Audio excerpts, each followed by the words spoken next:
Good morning. Happy Thursday to you. A fairly well-behaved crowd took over English Bay for the second installment of the Celebration of Light.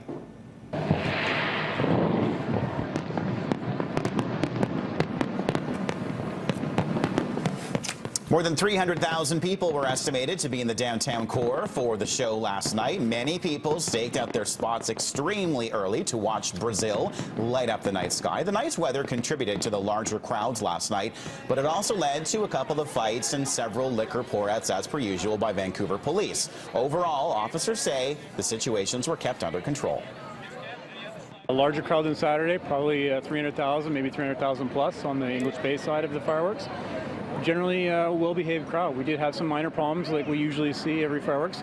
It's the nature of having such a large crowd in a small area, but we managed to deal with them very quickly and didn't have anything escalate. And it was another busy night for cleanup crews following the Celebration of Light. The streets surrounding the main viewing points were hit the hardest by the trash that was left behind. English Bay was cleaned up relatively quickly after the huge crowds made their way home. Vancouver police are searching a neighborhood near Wall Street and McGill Street following some sort of attack or home invasion overnight. Witnesses in the area say a group of people tried to enter a ground floor apartment suite just after 1 o'clock this morning. There are some reports suggesting the men were wearing masks. Vancouver police have not confirmed any injuries at this point, and it's not clear if any arrests have been made.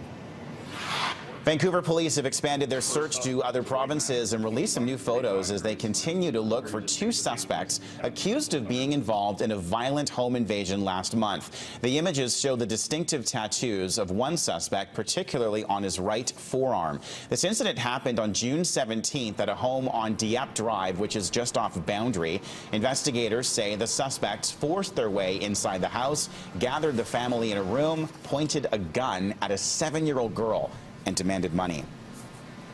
Abbotsford police say 9 people have been struck and injured in pellet gun attacks over the past 2 weeks. 15 incidents have been reported at various locations right across the city. Police say in every situation, a male suspect shot at pedestrians, vehicles, and homes from a dark-colored sedan. He's believed to be between 18 and 25 years of age. If you have any information, contact police.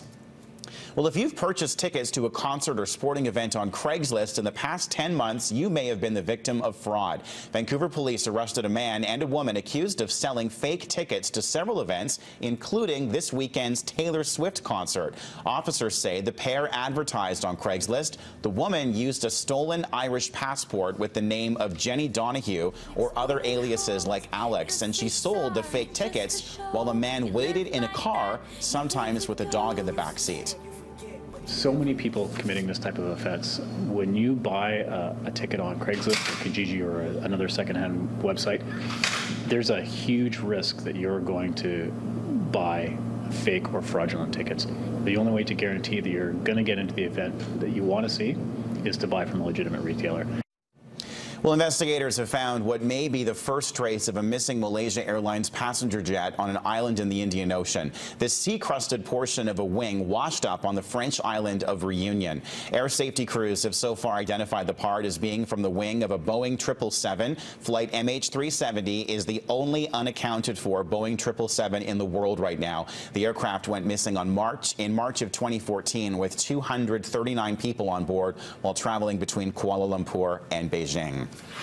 A Cairo court has postponed the verdict in the retrial of Canadian journalist Mohamed Fahmy. No explanation for the delay was given this morning. There's also no clear information as to when a final verdict is going to be delivered. Legal troubles for the 41-year-old Al Jazeera journalist began in December of 2013 when he and 2 colleagues were abruptly arrested and charged with several offenses, including supporting the Islamist Muslim Brotherhood.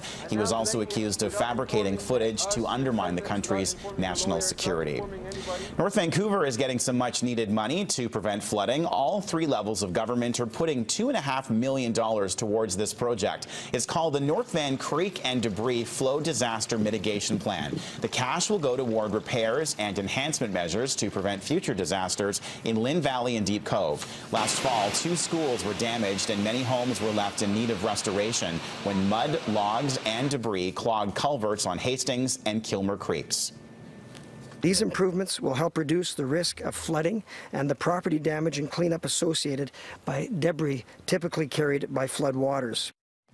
Another sign that car sharing is taking off. Vancouver is about to have the largest car-to-go fleet on the planet. Car-to-go is doubling its presence in the city to 1,250 vehicles.